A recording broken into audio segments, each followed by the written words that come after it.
Kapitan, binaliwala niya ang mga utos mo kaya nagpaputok ako ng babala, biglang sabi niya. Mula ngayon, tumahimik ka at huwag kang gagawa ng anumang pabaya. Sumingit ang isa pang opisyal, alam mo ba ang ginagawa mo, bata? Maraming tao ang namatay sa lugar na ito kamakailan, kaya naman ito ay isinara. Bawal ang mga sibilyan dito. Kailangan mong umalis. Napaisip si Loan, may sapat pa akong kapangyarihan para turuan ang tatlong ito ng leksyon, pero paano ko haharapin ang masasamang espiritu mamaya? Saka, hindi naman masama ang mga taong ito, ginagawa lang nila ang trabaho nila. Hindi tama na sumuwi sa batas. Sige, gagawin ko ang nararapat sa sitwasyon, desisyon ni Loan. Napansin ng kapitan na nagmamasid kay Loan, mukhang kaidag ko lang ang lalaking ito. Matagal na kaming nakatutok ng baril sa kanya, at isa pa sa amin ang nakapagpaputok na.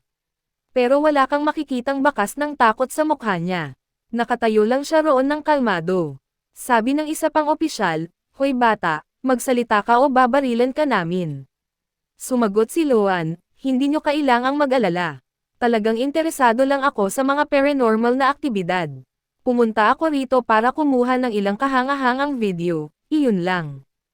Humalaklak ang opisyal sa likod niya, "Mga video. Akala mo ba sa amin ay mga gago ka? Sigurado akong ikaw ang killer na responsable sa lahat ng pagkamatay sa Panlong District. Ang mga kriminal na tulad mo ay palaging bumabalik sa pinangyarihan ng krimen." Pinutol ng kapitan, "Anong mga record ang sinasabi mo? 40 lang ang nalutas mong kaso sa buong karera mo, at lahat ng iyon ay mali. Wala sa mga inakusahan mo ang tunay na kriminal, kaya hindi kami magtitiwala sa iyong sinasabing karanasan." Humarap siya kay Loan at sinabi, "Ako si G. Jane, kapitan ng Panlong District. Makipagtulungan ka sa amin at dadalhin kita sa istasyon ng pulis. Hindi namin sinasabing ikaw ang may sala, humihingi lang kami ng iyong kooperasyon. Kung tama ang lahat ng sasabihin mo, malaya ka nang umalis." Ngumisi si Luo Chan, "Ganyan ka ba palaging magsalita kapag humihingi ka ng pabor, Kapitan Ginan?" Sumagot si Kapitan Ginan, "Hindi ito pabor, utos ito. Tara na, walang saysay ang mag-aksaya ng oras dito." Nagsimulang lumabas ng lugar ang grupo, ngunit pagkatapos ng kalahating oras, mukhang hindi mapakali si Chanin. "Anong problema, Kapitan?" tanong ng isang opisyal. Sumagot si Chanin, "May mali. 30 minuto na tayong naglalakad at bumalik lang tayo sa pinanggalingan natin." Gulat na sabi ng opisyal, "Nandito na naman tayo. Sira na ba ang navigation system?" Umiling si Jingjin. "Pumupunta ako sa Hilaga. Hindi ko alam kung paano tayo nakabalik dito." Singit ni Luo Chan, "Kung patuloy lang kayong magpapagala-gala ng walang direksyon, hindi kayo makakaalis sa lugar na ito. Hindi nyo ba naririnig kung paano tinitiyak ng mga tao ang magandang kasiyahan habang nagtatayo ng mga bahay? Pero paano kung sabihin ko sa inyo na ang gusaling ito ay dinisenyo para walang sino mang makakapasok ang makakalabas? Kahit buong gabi kayong maglakad, hindi nyo mahahanap ang pangunahing pintuan. Nakatago ito. Ang lugar na ito ay parang isang hiwalay na mundo, hiwalay sa realidad. Maraming buhay ang isinakripisyo para mabuo ito." Biglang sabi ni Kapitan Jinjin, "Tama na ang kalokohang ito. Porket madilim kang magsalita, hindi ibig sabihin noon maniniwala ako sa iyo. Mag-focus ka sa realidad. Masyado ka pang bata para magsalita ng ganyang mga kabalbalan.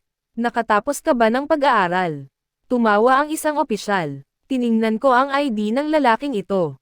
Malamang ay isang batang lalaki lang siya sa baryo na halos hindi nakapag-aral pagkatapos ng elementarya. Kaya pala kung ano-ano ang pinagsasabi niya. Pinagalitan siya ni Jinjin, "Bilang isang pulis, hindi ka ba nahihiyang magsalita ng ganyan? Kung sabik kang magbiro, habarin mo ang uniforme mo at magpatawa ka. Garantisado kong bubuhayin ka sa entablado." Lumipas ang ilang oras at dumilim na.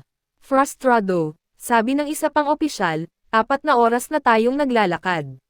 Dapat 30 minuto lang ang daan na ito. Kahit anong gawin natin, palagi tayong bumabalik sa parehong lugar. Tama nga ang sinasabi ng lalaking ito. May talagang supernatural dito. Sabi ni Kapitan Jinjin, na nagdududa pa rin, "Tumigil ka sa pagsasalita ng kalokohan. Walang supernatural dito. Hindi pa lang natin nahahanap ang tamang daan. Kapag nahanap na natin, makakalabas na tayo rito. Naisip ni Luan sa sarili, ang tigas talaga ng ulo ng babaeng ito. Kahit 4 na oras na siyang naglalakad, ayaw pa rin niyang maniwala sa nangyayari. At ngayon, dumidilim na. Gaya ng inaasahan ko, sa ganap na ika-6 ng gabi, magsisimula ng magpakita ang masasamang espiritu. Lumapit si Luan sa opisyal at sinabi, tanggalin mo ang posas ko kung gusto niyong makalabas ng ligtas dito. Pakiusap, pakinggan niyo ako. Nang akmang tatanggalin na ng kapitan ang posas, dumating ang isang taxi. Ang driver pala ay ang parehong nakilala ni Yuo Chan kanina. Sabi ng driver, sabihin niyo po, ma'am, saan ko po kayo ibababa? Lumapit ang isang opisyal at sinabi, paano tayo nagkaroon ng kotse dito? Hating gabi na, hindi mo ba naiintindihan na sarado ang lugar na ito? Sumagot ang driver ng taxi, naghatid lang po ako ng pasahero malapit dito. Sayang naman kung babalik akong walang pasahero kaya naisip kong baka may masasakay ako nang marinig ko ang ingay dito. Kaya huminto ako. Sabi ng opisyal sa likod, Kapitan Shu, matagal na tayong hindi nakakita ng kotse dito. Tanungin na lang natin ang lalaking ito kung pwede niya tayong ihatid sa kotse natin. Sumang-ayon ang isa pang opisyal, oo, tama ka. Shu, lumapit ka. Lumapit si Shu at sinabi, sige, driver, ihatid mo kami sa tourist center. Nakaparada roon ang sasakyan namin ng pulis. Habang binubuksan ni Ju ang pinto, tinawag niya si Jinjin, bilisan mo, Jinjin. Nakahanap na tayo ng kotse. Ihatid na tayo nito pauwi. Pinutol ni Luan, kung ayaw mong mamatay, huwag kang sumakay sa taxi na iyan. Hindi nabuhay ang lalaking nakaupo sa loob ng taxi. Sabi ni Je, anong nangyayari? Anong binubulong-bulong niyo dyan? Umupo siya sa loob ng kotse at sinabi sa driver, sandali lang, isasama ko ang kaibigan ko. Habang napapansin niyo ang ID card ng driver, nakita niya ang pangalang Janlo. Naisip ni Je, parang narinig ko na ang pangalang ito dati. Hindi ba ito ang driver na namatay sa Panggang noong nakaraan? Habang nagiging multo ang driver ng taxi, sinabi niya, mukhang nakilala mo na ako, Jinjin. Sabi ni Ardo Mister, wala kang katuturan. Walang multo dito. Huwag mo kaming takutin ng walang dahilan. Kung magsabi ka pa ng isang walang basehang pahayag, hindi ako magdadalawang isip na ipaaresto ka. Biglang umalangaw-ngaw ang malalakas na yabag mula sa loob ng taxi. Naisip ni Jinjin, anong nangyayari sa loob? Nagpasya siyang tingnan at sinabi, dito lang kayo. Titingnan ko kung anong nangyayari. Naisip ni Luan sa sarili, hanggat hindi nila ako pinapakinggan, hindi nila may iligtas ang kanilang mga sarili. Nakita namin si Yon na sumisigaw, tulungan niyo ako. Wala akong ginawang masama. Habang hinihila si Zo ng driver ng taxi, sinabi ng driver, gusto mong umalis. Pwedeng-pwede, pero pagkatapos mo munang mamatay. Nagmamakaawa si Jay, pakiusap, pakawalan mo ako. Lumapit si Jinjin at sinigawan ang driver, pakawalan mo siya. Hindi katanggap-tanggap ang pananakit sa isang pulis. Humarap ang driver kay Jinjin at sinabi, ang ganda mo. Naisip ni Jinjin, ano ito?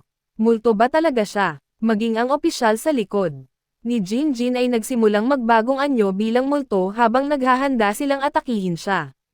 Nakawala si Luo Chan sa kanyang posas. Mabilis na tumataas ang tensyon dito.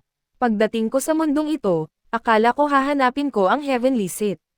Ayos naman ang lahat hanggang ngayon, pero hindi ko dapat pinakinggan ang mga opisyal na ito at nanatili dito. Habang papalapit kay Luan ang isang earthbound spirit mula sa likod, napagtanto niyang ito ang parehong nakasalubong niya kanina. Tanong ni Luan, anong gusto mo sa akin? Sumagot ang espiritong kahawig ng isang lola, anak ko, hindi mo ba may iligtas ang buhay ng iba? Kung iiwan mo sila, tiyak na mamamatay sila. Sagot ni Luan, ayokong makialam sa karma nila. Lumapit pa ang espiritu ng lola at sinabi, alam kong may paraan ka para iligtas ang lahat. Nakikiusap ako sa iyo, iligtas mo sila. Sabi ni Luo Chan, kahit na kaya ko silang iligtas, bakit ko gagawin iyon? Anong dahilan ko para gawin iyon? Hindi ko ibubunyag ang aking mga plano para sa sino man dito. Tumabi ka, aalis na ako. Biglang bumukas ang isang nakakatakot at napakalakas na masamang espiritu. Bumalik ang eksena kay Kapitan Jinjin na umiiwas sa mga atake ng masamang espiritu. Napansin niyang nahihirapan si Jay sa multong driver. Determinado, pinaputukan ni Jinjin ang multong driver at tinanong si Shu, "Ayos ka lang?" Kitang-kitang natakot si Shu at sumagot, "Anong nangyayari dito?" Habang dalawa pang multo ang umaatake kay Jo, itinulak niya si Jinjin at nagsimulang tumakbo. Naisip ni Jinjin, ginamit niya akong pain at tumakbo siya. Lumapit ang mga multo kay Jinjin at sumigaw siya, "Lumayo kayo sa akin." Muli siyang nagpaputok ng baril, ngunit walang epekto ang mga bala. Umiiyak na sabi ni Jinjin, "Paano nangyari ito? Direkta akong bumaril sa puso, pero hindi namatay ang multo." Nang akmang aatakihin na ng isang multo si Jinjin, sumaklolo si Luan. Tanong ng multo, "Sino kang bata ka?" Kalmadong sagot ni Luan, "Bibigyan kita ng 3 segundo. Alalahanin mo lahat ng mabubuting gawa mo sa buhay mo." Sinubukang mga tuwiran ng multo, "Teka, naging mabuting tao naman ako dati, pero..." Tinapos ni Luan ang multo. Pagkatapos ay sinabi ni Luan kay Jane, "Sumunod ka sa akin."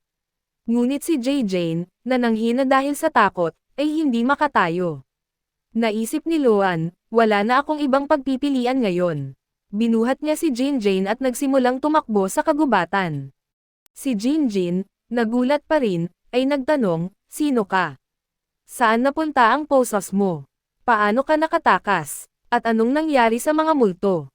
Sumagot si Luo Chan, "Hindi ako sanay sumagot ng maraming tanong ng sabay-sabay.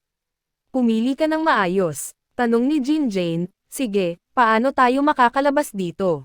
Ngumisi si Luo Chan, matalinong tanong. "May plano ako. Gamit ito, makakatakas tayo." Naalala ni Luan na kanina pa niya natanggap ang espiritu ng lola na pumipigil sa masamang espiritu na magtipon. Sabi ni Luan, "Hindi ka tutulungan ng matandang espiritu dito. Lahat ng mga multong ito ay nagtutulungan para gisingin ang hari ng demonyo, at pinipilit mo akong iligtas ang lahat. Pero sa tingin ko hindi makukumpleto ang spell na ito. Mauuwi ka sa pagiging demonyo nang walang dahilan. Kaya ko sinasabing mawawala ka." Sabi ng espiritu ng lola, "Mapipigilan natin ito. Kailangan lang natin ng Dragon Vein sa kasalukuyan." Sabi ni Luan, "Ito lang ang paraan para pigilan sila." Pagkatapos, dinala ni Luan ang kapitan sa loob ng isang bahay, ibinagsak siya, at sinabi, "Ligtas ka na rito." Sabi ng kapitan, "Bakit mo ako dinala rito? Sabi mo dadalhin mo ako sa labas. Tingnan mo, pulis ako kaya huwag kang magtangkang gumawa ng anumang bagay sa akin." Sabi ni Luan, "Tumahimik ka. Kahit anong gawin natin ngayong gabi, hindi tayo makakalabas dito. At sa totoo lang, average ka lang, at hindi ako interesado sa mga average na babae. Dito ka lang muna ngayong gabi at huwag kang lalabas sa kwartong ito hanggang umaga." Habang sinasabi niya ito, naglagay si Luan ng isang harang. Sabi ng kapitan, "Kailangan ko ng paliwanag. Saan mo nakuha ang liwanag na iyon?" Sagot ni Luo Chan, "Kung hindi ka naniniwala sa mga multo, wala akong ipapaliwanag sa iyo." Inis na naisip ng kapitan, naghihiganti siya sa lahat ng sinabi ko sa kanya kanina. Dagdag pa niya, "Sa totoo lang, nakakatakot ang lahat ng nangyari ngayon. Sa unang pagkakataon sa buhay ko, nakaranas ako ng mga supernatural na pangyayari. Hindi pa rin ako makapaniwalang totoo ang mga multo. Kung makakaligtas ako rito, bubuo ako ng isang team ng mga pulis para hulihin ang mga multo at papanagutin sila." Sa puntong ito, binuksan ni Luo Chan ang pinto at sinabi ng kapitan, "Saan ka pupunta?" Sagot ni Luo Chan, "Ngayong ligtas ka na, nakalimutan mo na ba ang ibang opisyal? Nasa labas pa si Shu at ililigtas ko siya." Nahihiyang tanong ng kapitan, "Babalik ka ba?" Hindi sumagot si Luan at umalis ng bahay. Naisip ni Luan, tama ang matandang espiritu, napakahirap sirain ang pormasyong ito.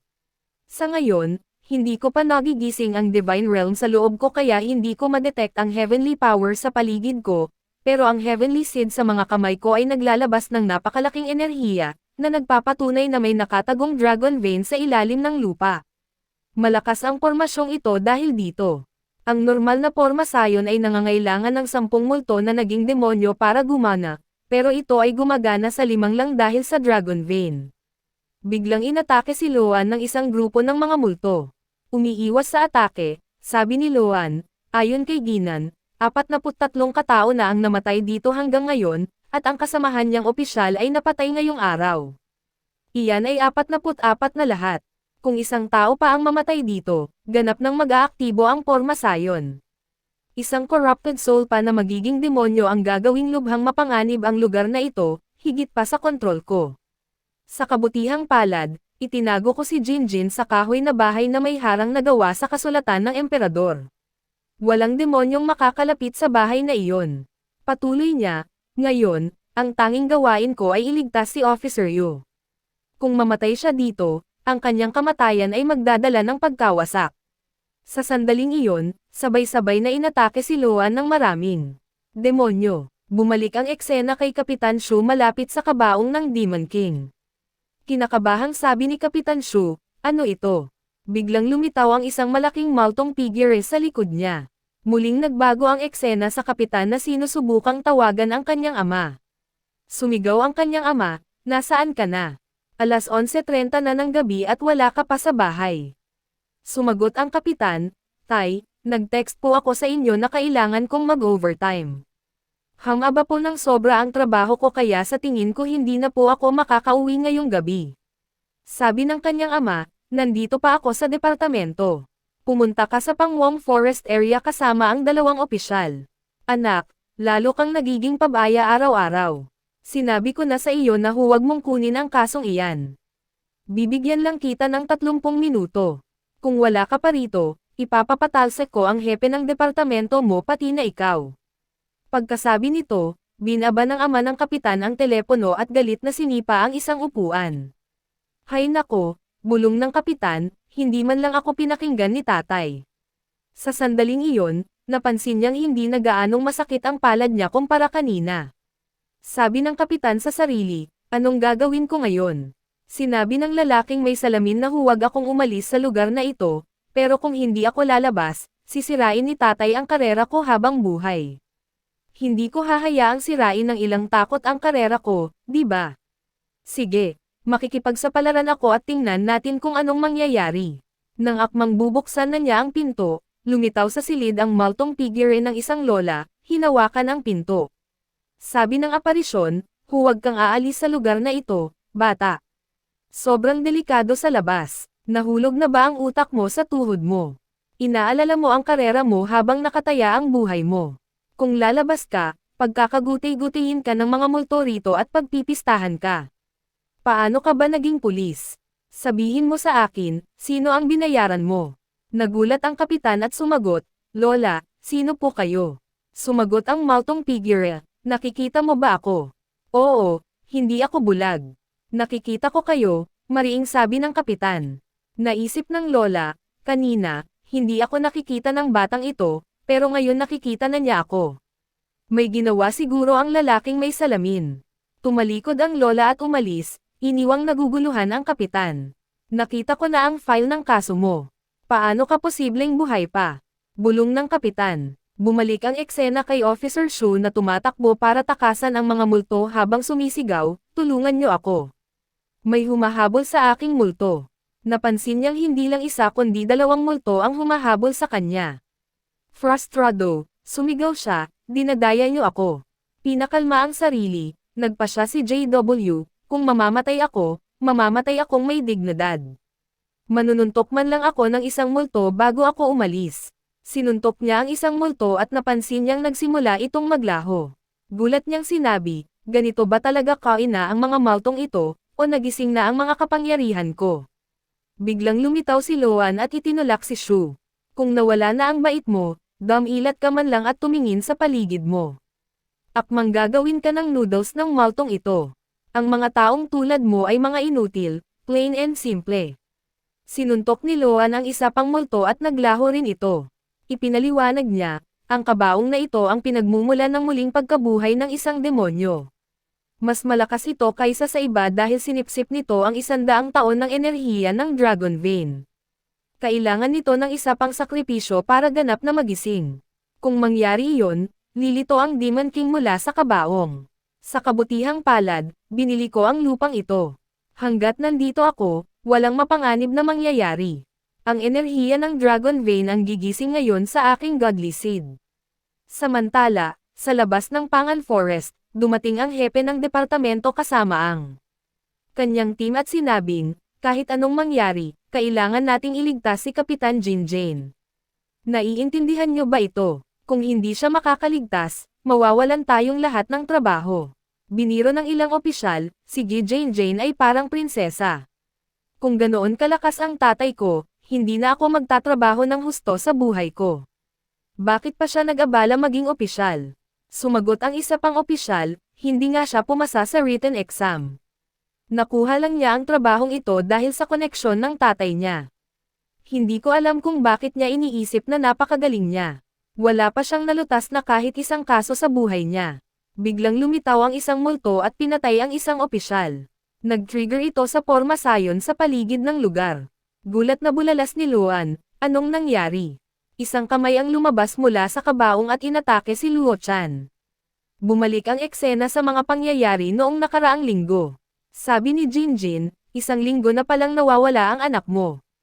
Nakita namin ang parehong lola na labis na nababahala at sinasabing, oo, isang linggo na pong nawawala ang anak ko at hindi niya sinasagot ang mga tawag ko.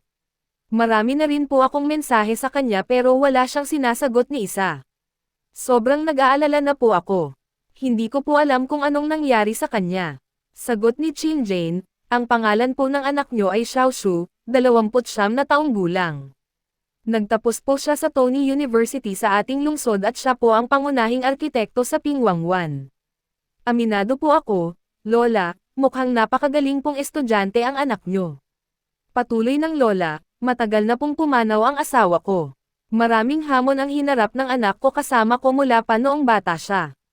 Lubos akong nagpapasalamat na hindi siya kailanman nagdulot ng anumang problema at kinuha niya ang lahat ng responsibilidad sa kanyang sarili.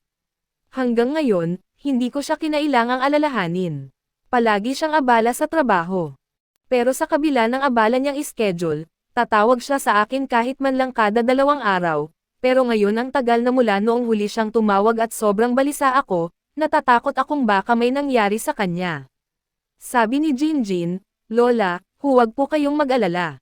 Irerehistro ko po ang reklamo ninyo at ipapadala ko po ang aking team para imbestigahan ang nangyari roon. Anuman po ang makita namin, tiyak pong ipapaalam namin sa inyo.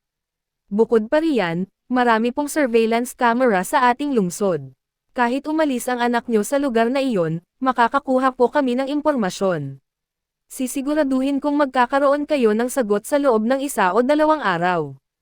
Sumagot ang lola, maraming salamat po, officer. Sa sandaling iyon, sumingit si Jinjin, Lola, sandali lang po. Tanong ng lola, ano po iyon, officer? May itatanong po ba kayo sa akin? Sana po hindi nyo ikakasama ng loob ang sagot ko. Nag-atubili si Jinjin pero sinabi, sa pagtingin po sa trabaho at kwalipikasyon ng anak nyo, mukhang maayos po ang inyong kalagayang pinansyal. Bakit pupunit ang pitaka nyo? Sumagot ang lola, sobrang sipag magtrabaho ng anak ko para kumita ng pera. Paano ko naman gugugulin iyon ng walang ingat? Pagkatapos ay lumapit si Jane sa kanyang superior at sinabing, bakit hindi nyo ako pinapayagang imbestigahan ang kasong ito? Malinaw sa footage na pumasok si Xiaoshu sa Pinglangwan at hindi na lumabas. Hayaan nyo akong pumunta roon at lutisin ang kaso. Sabi ng opisyal, Jinjin, kumalma ka. Alam ng lahat na ang Pinglangwan ay isang restricted area. Ipinasara ito ng ating mga nakatataas at kahit ngayon, misteryo pa rin ang dahilan ng pagsasara nito.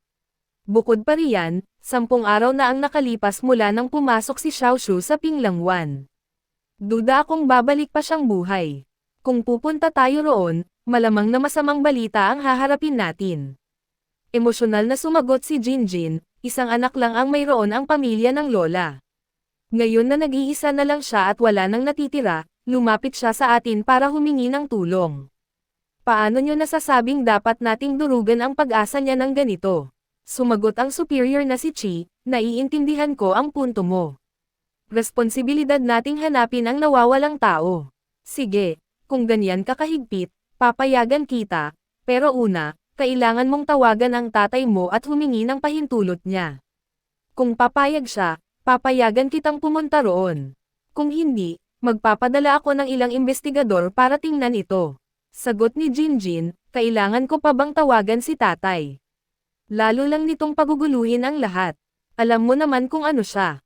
Mariing sagot ni CH, Jinjin, kung hindi mo kayang panagutan ang magiging sagot ng tatay mo, paano kita mapagkakatiwalaan? Kailangan mong maging responsable. Frustradong sagot ni Jinjin, sige na nga, ako na ang bahala sa kasong ito. Sabi ni CH, sige, pero pinaalalahanan ko na ang lola na huwag ka ng paulit-ulit na bisitahin. Hindi na niya kita guguluhin.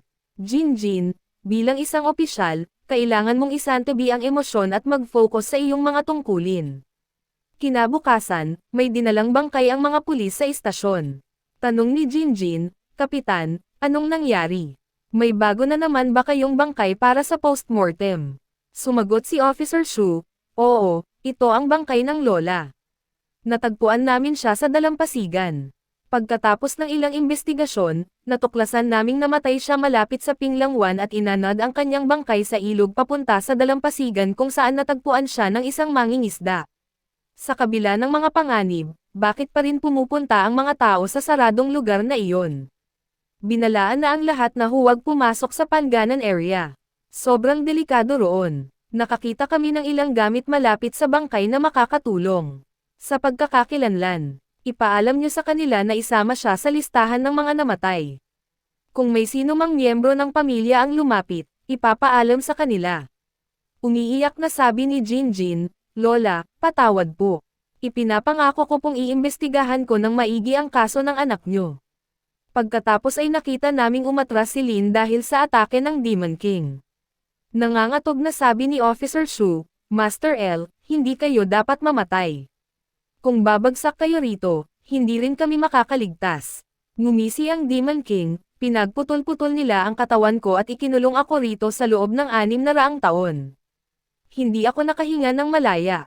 Hindi nyo maisip ang sakit na tiniis ko. Nakakatakot. Hindi mapakali si Officer Zhou at sumagot, lubos naming ikinalulungkot ang inyong pagdurusa. Totoong nakakadurog ng puso ang marinig ang inyong pinagdaanan. Umungol ang Demon King, bata, matagal na akong naghintay para makatakas, pero narito ka, sinusubukang nakawin ang kapangyarihang ginagamit ko para mabuhay. Mukhang naparito ka para mamatay. Inilunsad niya ang isang brutal na atake kay Lukhin, idinagdag pa, kahit pagkatapos ng 2 tama. Nakakatayo ka pa rin. Impresibo. Sa isang malakas na suntok, ibinagsak niya si Lukhin sa pader. Bata, halos maawa ako sa iyo. Kung mas maaga ka lang sana dumating dito, maaaring nagtagumpay ka sa iyong misyon. Ibinato ang kanyang salamin sa lupa, ngumisi si Lukhin. Tama ka. Tulad mo, unti-unti ko ring ginigising ang aking mga kapangyarihan, pero ngayon, kaharap ko ang isang kalaban na sulit labanan. Oras na para subukan ang limitasyon ng aking nagising na kapangyarihan. Hinalakak ang Demon King. Akala mo ba makakagising ka ngayon? Anong kalokohan? 30 taon akong gumamit ng kapangyarihan ng buwan para ganap na magising, at akala mo ganoon lang kadali iyon. Hindi ako naniniwala. Habang naghahanda ang Demon King na umatake, biglang nagsimula ang paggising ni Lukhin. Nagulat ang Demon King at bumulalas, talagang nagigising siya. Kailangan ko siyang pigilan. Mabilis na sumugod ang Demon King at umatake, pero ginamit ni Lukhin ang kanyang laser beam, pinutol ang isang kamay ng Demon King. Sumigaw ang Demon King, hindi. Imposible ito. Isa ka lang tao. Kahit may artifact ka ng Diyos, hindi mo ako kayang labanan, lalo na ang magising ng ganito kabilis. Walang katuturan. Sagot ni Lukhin, kung hindi ka naniniwala sa akin, atakehin mo ako at tingnan mo mismo. Inilabas niya ang kanyang enerhiya. Ngumisi ang Demon King, malugod kong gagawin iyan. Pero bago pa siya makasuntok, itinapon ng energy blast ni Len ang Demon King sa malayo.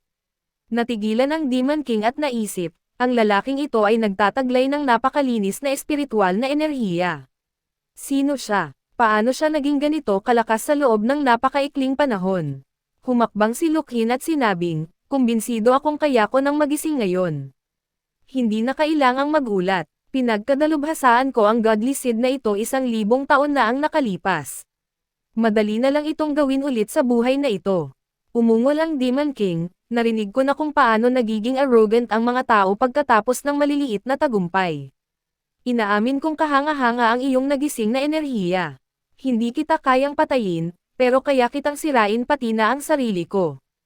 Hinalakak ni Lukhin, kahangalan.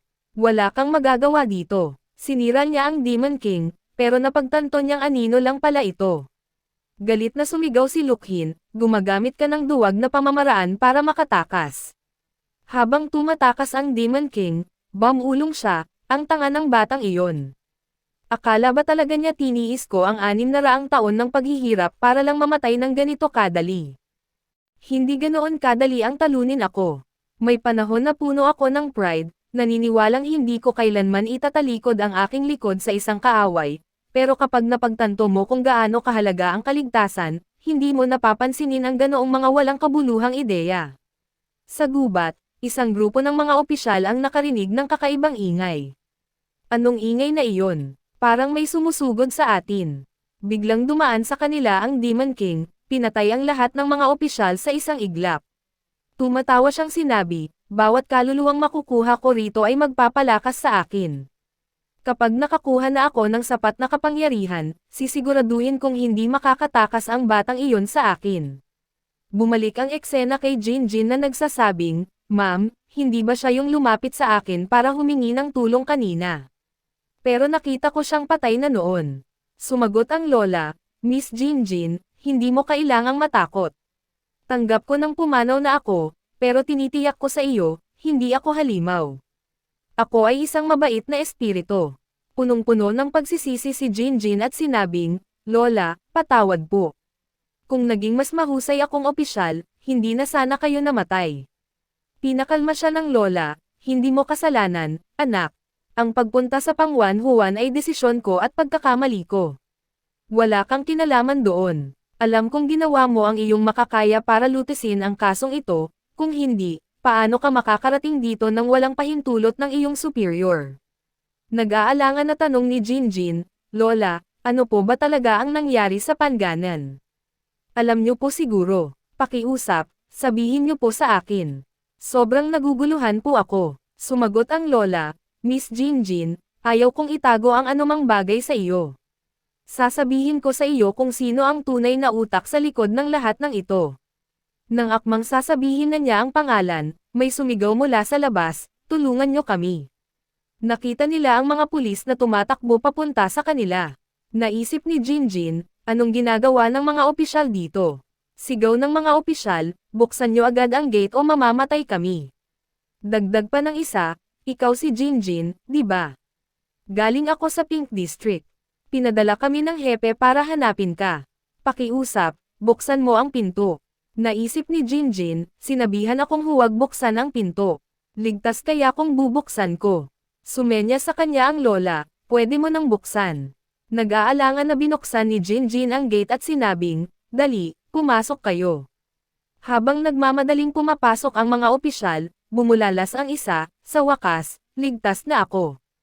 Pero biglang hinawakan ng Demon King ang ulo ng opisyal at sinipsip ang kaluluwa nito. Ngumisi siya at sinabing, salamat, babae, sa pagbukas ng pinto. Sabi ng lola, hindi ito tama. Ginamit lang ang opisyal na iyon bilang pain.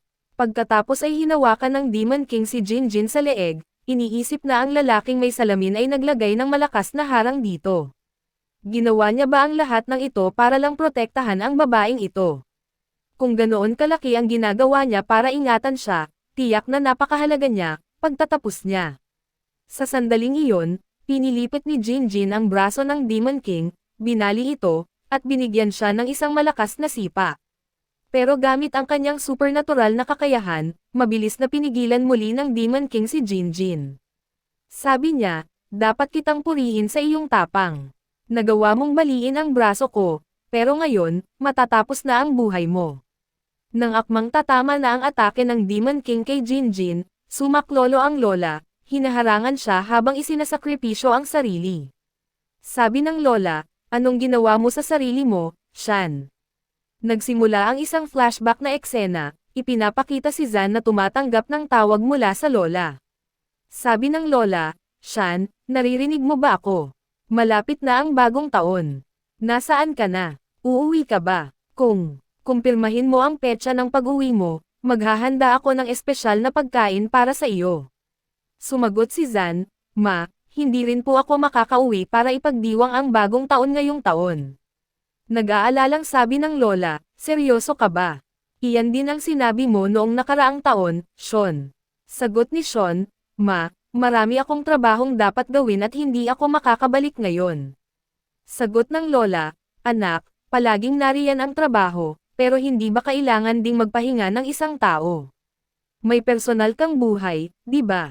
Kung magpapakapagod ka at may mangyari sa iyo, walang pakialam ang kumpanya. Ako lang sa mundong ito ang nag-aalala sa iyo. Nang bisitahin ko ang apartment mo sa syudad, nakita kong isang beses ka lang kumakain sa isang araw. Hindi ko man lang alam kung saan ka nagtatrabaho o ang kalagayan mo roon. 2.5 araw ka sa opisina, at noong kalahating araw na nasa bahay ka, nagtatrabaho ka pa rin. Frustradong sumigaw si Sean, tigilan mo na ang pangangaral sa akin. Sa panahon ngayon, pera ang lahat. Hindi lang ako ang nagtatrabaho ng husto. Napakaraming iba pa ang nagsasapanganib ng kanilang buhay para sa pera. At sinasabi mong tumigil ako sa pagtatrabaho ng husto. Sige, babalik na lang ako sa baryo. Sabihin mo nga sa akin, anong klaseng buhay ang magkakaroon ako roon? Yung mga mapanirang puri na taga-baryo, dati-rati minamaliit tayo, alam na alam nilang pumanaw na si tatay. Palagi nilang pinapuna ang ating mga damit, pagkain, at pamumuhay, ipinaalala sa atin kung gaano tayo kahirap. Patuloy niya, alam mo ba kung bakit ako nagtatrabaho ng husto? Dahil sa mundong ito, walang mas malaking krimen kaysa sa pagiging mahirap.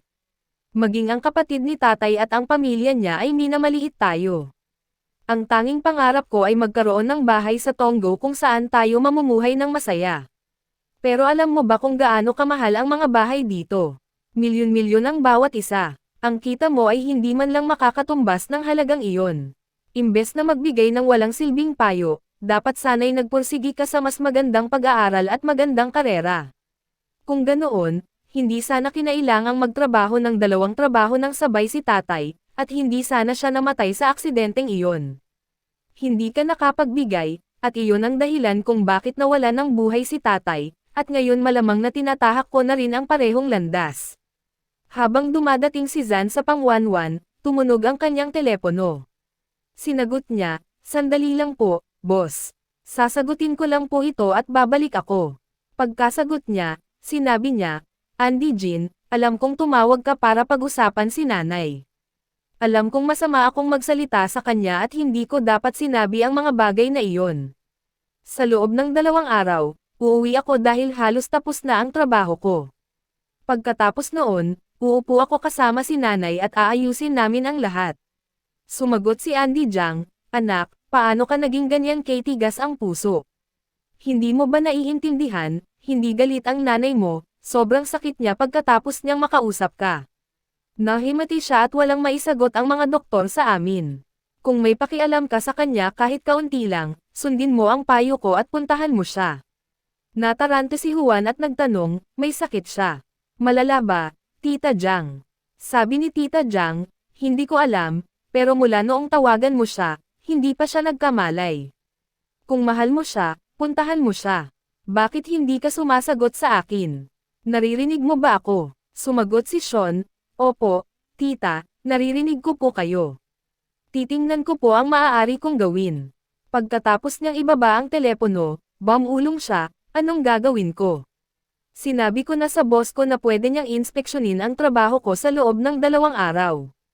Kung hindi ako matatapos sa oras, magagalit siya ng sobra.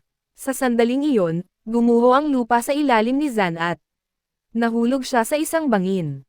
Sugatan, sumigaw siya, ayokong mamatay. Tulungan niyo ako. Kailangan kong ipagtayo ng bahay ang nanay ko.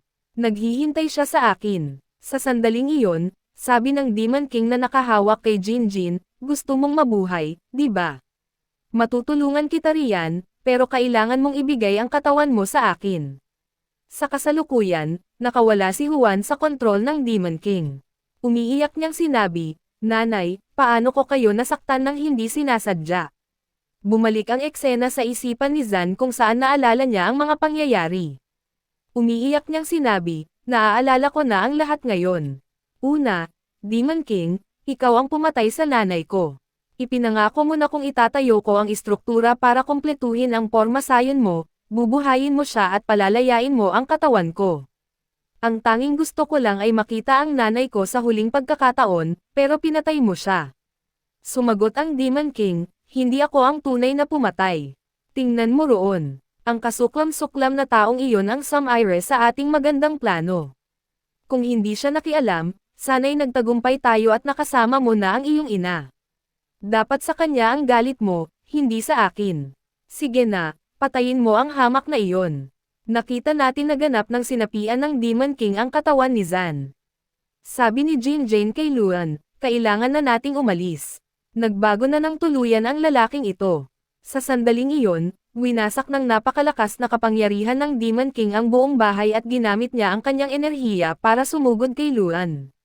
Sabi ni Luan, mas malakas ang enerhiyang ito kaysa kanina. Ito na ang perpektong panahon para ilabas ko ang buo kong enerhiya. Pagkasabi nito, nagpakawala si Luan ng isang malakas na sinag patungo sa Demon King. Idineklara ng Demon King, papatayin kita. Ngumisi si Luan at sinabing, ang nakakagulat ay napakarami ko ng beses narinig ang linyang iyan, pero wala pang nagtagumpay hanggang ngayon. Gulat na naisip ng Demon King, paano nangyari ito? Ang enerhiya niya ay mas malakas kaysa sa aking masamang espada. Mortal ba ang taong ito? Naisip ni Luan, ganap ko nang nagamit ang sagradong kasulatan ng emperador. Ngayon, anumang atake na darating sa akin ay direktang tatama sa akin. Mas mahina ako kaysa kanina. Naisip ni Zan, umalis na ang Demon King sa katawan ko, pero ano pa ang silbi? Hindi ko man lang nakita ang nanay ko sa huling pagkakataon. Sabi niya, tapos na ang lahat, Luan. Pwede mo ba akong pagbigyan ng isang pabor? Patayin mo ako at ipadala mo ako sa nanay ko. Sa sandaling iyon, lumitaw ang lola, na ikinagulat ng lahat. Sabi ni Juan, Nanay, nandito kayo. Sabi ng lola, anak ko, sa wakas, nagising ka na. Tanong ni Jinjin, hindi ba dapat nawala na ang lola? Sumagot si Luan, ang lugar na ito ay may espesyal na pormasayon na kayang hamulin ng mga espiritu. Kahit masira ang lugar, pansamantala nating mapapatatag ito. Sabi ni Juan, Nanay, patawad po. Kasalanan ko po ang lahat. Hindi ko po dapat kayong kinausap ng ganoon ka-harsh noong araw na iyon. Sumagot ang lola, anak ko, palagi mo akong ipinagmamalaki. Hindi kita kailanman masisisi sa anumang bagay. Oo, kasalanan ko ang hindi pagbibigay sa iyo ng magandang kapaligiran noong bata ka dahil sa propesyon ko bilang isang manghuhula. Kinailangan mong tiisin ang panunuyan ng mga tao. Nakita ko kung paano ako tinawag ng ibang bata na manloloko at kung paano mo sinubukang makaahon sa kahabag-habag na buhay na ibinigay sa iyo ng iyong mga magulang. Palagi mong gustong iangat ang iyong pamilya mula sa kahirapan. Gusto kitang tulungan, pero hindi ko kailanman nagawa. Patuloy niya, sa huli, ang aking mga pagkukulang ang nagdala ng lahat ng problemang ito sa iyo. Isa lang ang masasabi ko, patawad kung nagkaroon man ako ng isa pang buhay, ipinapangako kong magiging mas mabuting ina ako. Umiiyak na sabi ni Zan, Nanay, pakiusap, huwag niyo pong sabihin iyan, pero nawala ang lola, iniwang wasak si Zan. Sabi ni Luan, Bata, tapos na ang oras mo. Ang tanging gusto mo lang ay makita ang nanay mo, at tapos na ang panahong iyon. Kaya nawala na rin ang kaluluwa ng nanay mo. Mayroon kang dalawang pagpipilian ngayon. Pwede kang pumunta sa underworld at muling magkatawang tao, o pwede kang manatili rito sa anyong kaluluwa. Iyo ang desisyon, at anumang piliin mo, magagawa ko iyon. Sumagot si Juan, mayroon pa akong kaunting natitirang unrefined young energy. Wala na itong silbi sa akin kaya ibabalik ko na ito sa mga kaluluwang kinuha ko. Sabi ni Lu, kung ibabalik mo ang enerhiya, ibig sabihin pinili mo ang unang opsyon, ang muling pagkatawang tao. Kung walang enerhiya, hindi mo mapapanatili ang iyong sarili sa pisikal na mundong ito. Pag-isipan mong mabuti ang ginagawa mo. Kapag nakapili ka na, hindi mo na pwedeng sisihin ang sino man sa huli. Sabi ni Juan, marami na akong nagawang pagkakamali sa buhay ko. Kung ang muling pagkatawang tao ang magpapahintulot sa akin na muling makita ang nanay ko. Iyon ang magiging pinakamagandang bagay para sa akin. Bago ako umalis, may gusto akong sabihin sa iyo. Noong konektado ako sa katawan ng Demon King, nakaramdam ako ng kakaibang enerhiya na gumigising sa mundong ito. Sa totoo lang, kahawig ito ng enerhiyang taglay mo. Masasabi kong napakakakaiba at mapanganib na mga bagay ang malapit nang mangyari sa mundong ito. Sana'y mapangalagaan mo ito sa hinaharap. Bumalik si Luan sa kanyang hotel at umupo para pagyamanin ang heavenly seat. Sa sandaling iyon, tumunog ang kanyang telepono. Tawag ito mula kay Gaia. Sabi niya, Luan, libre ka ba ngayong gabi? Gusto kitang imbitahan sa hapunan. Sumagot si Luan, sige. Anong oras ako dapat pumunta?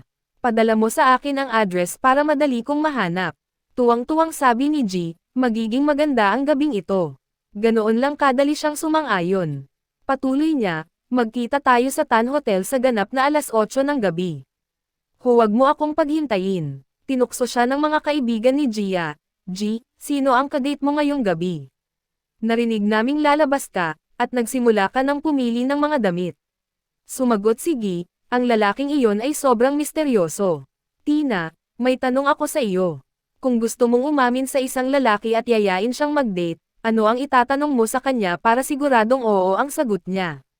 Tumawa si Tina at sinabing, baliw ka ba? Ikaw ang national crush ng bansa natin at isang diyosa sa milyon-milyong puso. Talaga bang nag-aalala kang ma-reject? Sumagot si G, pakinggan mo ako. Kung sino pa man iyon, sobrang confident ako, pero ang lalaking tinutukoy ko ay ibang-iba. Sabi ni Tina, isa kang aktres, pero ganyan ka kabahala. Bilyonaryo ba ang lalaking ito na maraming pera at sobrang gwapo? Sumagot si G, hindi ko alam ang lahat ng iyan. Tina, matagal mo na akong kilala, kaya alam mo kung anong klaseng tao ako. Hindi tulad ng ibang babae, hindi ako masyadong nagmamalasakit sa pera. Kahit wala siyang isang sentimo, wala akong pakialam. Sabi ni Tina, pakiramdam ko, maaaring maging unang boyfriend mo ang lalaking ito, at mukhang interesado ka talaga sa kanya. Pinag-uusapan ni Kia si Luan at sinasabing, hindi ko siya masyadong kilala, pero sinasabi ng instinct ko na hindi siya normal na tao. Minsan, pakiramdam ko nasa napakataas siyang antas na hindi ko man lang maabot.